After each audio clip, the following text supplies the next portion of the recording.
Hey, Mike. What? Who's got next?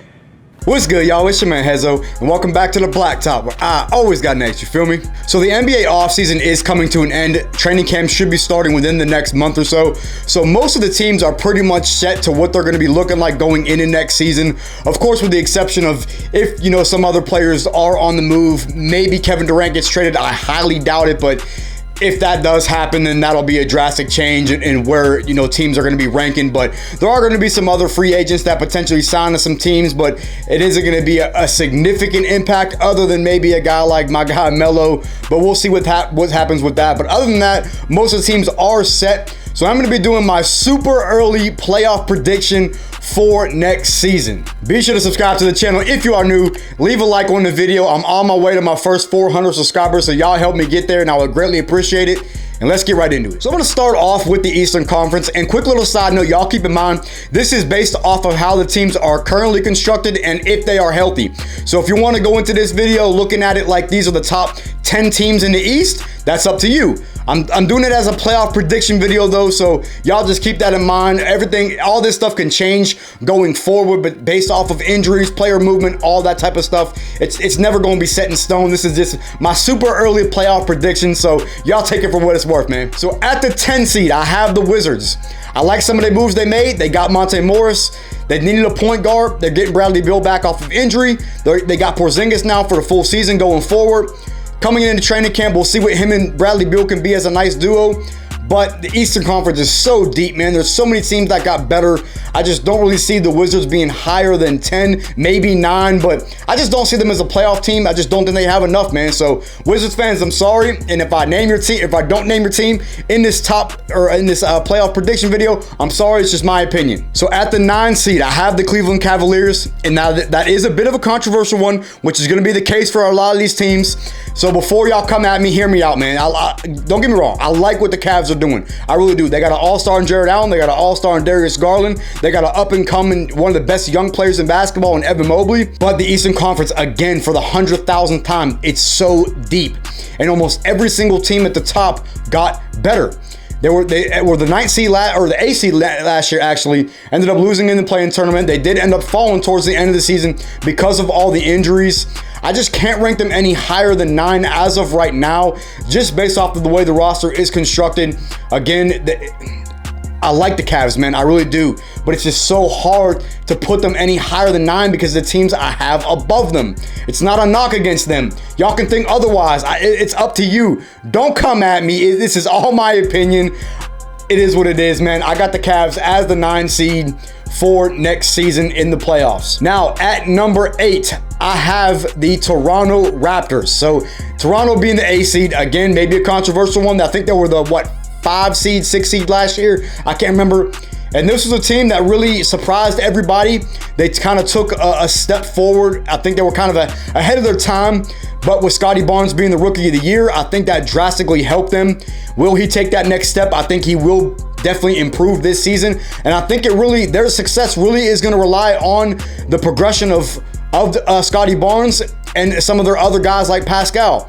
I like the Raptors, man. I really like what they're doing. Nick Nurse is an excellent coach. But again, it's hard for me to put them any higher than number 8 just based off of the teams I have ahead of them. So I got the Raptors just squeezing into the playoffs at the 8 seed. So at the 7 seed, I got the Chicago Bulls. This is a team, again, that kind of fell down later in the season. The Lonzo injury really hurt them. DeRozan played excellent last year in the regular season.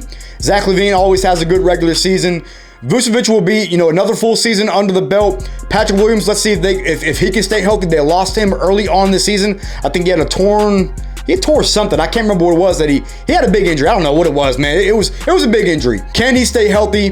They improved their bench a little bit, but overall, I don't see the Bulls being any higher than like the 6, 7 seed, just again, based off of who I have above them. Sorry, Bulls fans. Sorry, Kenny. It is what it is, man. The Bulls, they are going to be a fun team to watch. They're going to be a good team going forward. They got Caruso coming off the bench. They still got a guy like Kobe White. We'll see what they decide to do with him in the future. But I got the Bulls as the 7 seed next season. So at the 6 seed, this was probably the most difficult one to rank. And I got the Nets.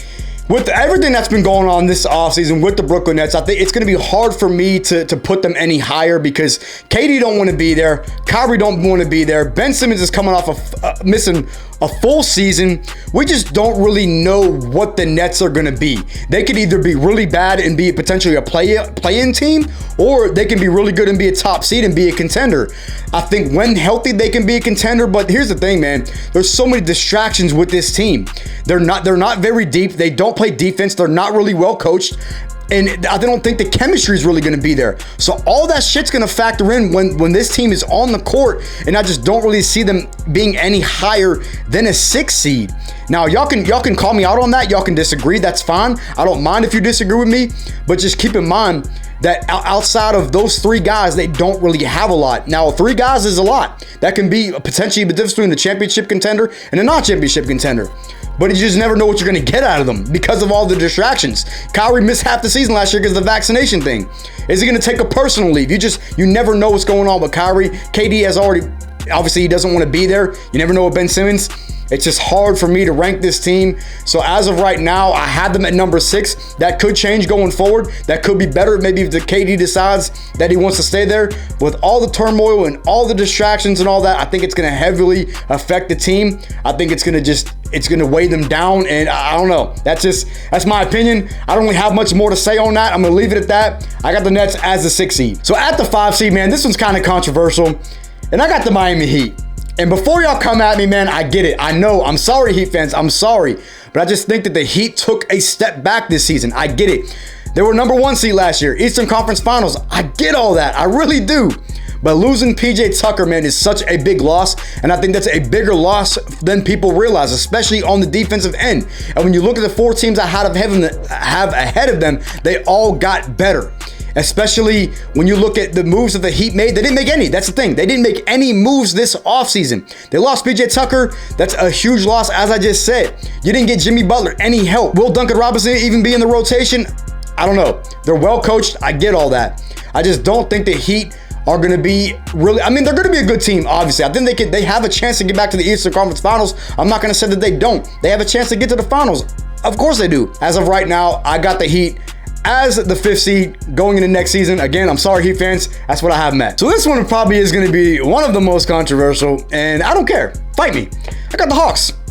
Hawks are the number 4 seed, man. And let me tell you why. DeJounte Murray coming to this team is such a big deal. Now, if DeJounte Murray was not on this team and Atlanta didn't make any trades or whatever, then I would say we're probably a 6 or 7 seed.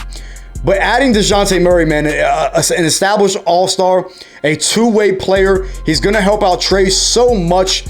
Now, DeAndre Hunter's coming back healthy.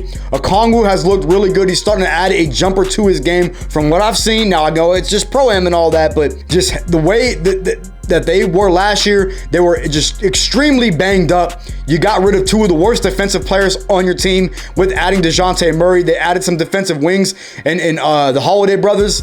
Aaron Holiday is not a wing, but he's a nice defensive point guard, even though he is undersized. Justin Holiday is a defensive wing. Mo Harkless. I don't know how much those guys are going to play. And maybe this is a team I'm going to a little bit more depth in because it's my favorite team, but I truly do believe that the duo between Trey and DeJounte, with adding John Collins, keeping him on the roster, and a healthy Clint Capella and a healthy DeAndre Hunter going forward, I think that's a top 4 seed. I really do. Y'all can disagree. Y'all can say we're a 6 seed, 7 seed. I don't care. That's just my opinion. I'm biased. It is what it is. Fight me. I got the Hawks at the number 4 seed. So the top 3 seeds, man. At the 3 seed, I have the Philadelphia 76ers. And I love what the Sixers did this offseason. I think they had one of the better off seasons of any team in basketball and the Eastern Conference. You had the Anthony Melton. You had Daniel House, who's a wing defender. I don't know how much PT he's going to get, but he definitely adds some 3-and-D. You add PJ Tucker, again, another 3-and-D guy, and that's why I have Miami a little bit lower. I think that puts them over Miami by a big margin. You have Joel Embiid coming back healthy. You have James Harden now coming off of is going to be with a full season with the Sixers. I think he's going to be in shape. I think he's going to be back to the all-star caliber player that he is. I'm not going to say he's going to be back to MVP caliber player he was in Houston, but James Harden, man, I think he's going to have a really nice bounce back season. And the Sixers, man, they are one of the teams that did so much. They added depth. I think this is a team that improved the most, or one of the teams that improved the most. I don't need to go much more into it, man. I like what the Sixers did. I think they're going to be a top 3 seed next year. I got them at the 3 seed. So I think the top 2 seeds are kind of inevitable. And at the 2 seed, I have the Eastern Conference champions, the Boston Celtics. And I could have put them at number 1. You could put them at 3. Really, the top 3 seeds are kind of interchangeable. But with the Celtics had one of the best offseason moves with getting Malcolm Brogdon for essentially nothing. I mean, they gave up a bunch of guys towards the bottom of the bench that don't even crack the rotation in a first-round pick. Now, the biggest question with Malcolm Brogdon is, can he stay healthy? Now, that's going to be a big question mark going forward, but even without Malcolm Brogdon, this team's still at the top of the East. Jaylen Brown, Marcus Smart, Jason Tatum, Al Horford they brought back, and now Robert Williams coming off of going to be healthy, off of that surgery that he had, and obviously was a little bit banged up in the playoffs, but now will be healthy going forward in the next season. He's going to be probably an all-defensive player. The Celtics still at the top of the Eastern Conference. I think they have a great shot to get back to the finals, to get back to at least the Eastern Conference Finals. One of the best coaches in basketball in Ime Udoka, the best defensive team in basketball, and now you add another defensive player, Malcolm Brogdon. The Celtics, man, they are going to be a threat. They're going to be at the top. Whatever seed you want to put them, 1, 2, or 3. I got the Celtics at the 2 seed. And it's for the simple fact that the number 1 seed, the best team in the East, the Milwaukee Bucks. The reason for that, man, Giannis. The best player in the league, and I ain't arguing. He's the best player. When you keep the same championship roster that you have intact, and you keep them in, obviously for next season, it speaks volumes, man. The team they're well coached with Mike Budenholzer. They get Chris Middleton back off of injury. And honestly, if they didn't lose Chris Middleton last year, I think they are in the finals again. So now they get him back healthy. They add Joe Ingles, who's a guy that's probably not going to play at the beginning of the season because of that ACL injury. I think he's expected probably around the Christmas or maybe New Year's. So I think he's going to fit in nice. You bring back Bobby Portis, and just overall, man, the Bucks just retain pretty much everybody. So retention, man, that's one of the best ways to remain a contender is remaining or keeping the guys that you have. And when you have Giannis, you have Drew Holiday, you have Chris Middleton, that's championship contender. I don't think there's any better team in the Eastern Conference when this team is healthy. Like I said, they would have been in the championship last year if Chris Middleton doesn't go down. So I'm going to pretty much leave it there, man. That is my early playoff predictions for next season. Let me know what y'all changed down in the comments. Did I get it right? Did I get it wrong? I know there's going to probably be some mad fans that call me out. It is what it is, man. I'm okay with it. If y'all want to disagree, let me know what you would change, if anything. Leave a like on the video, and I will catch y'all next episode.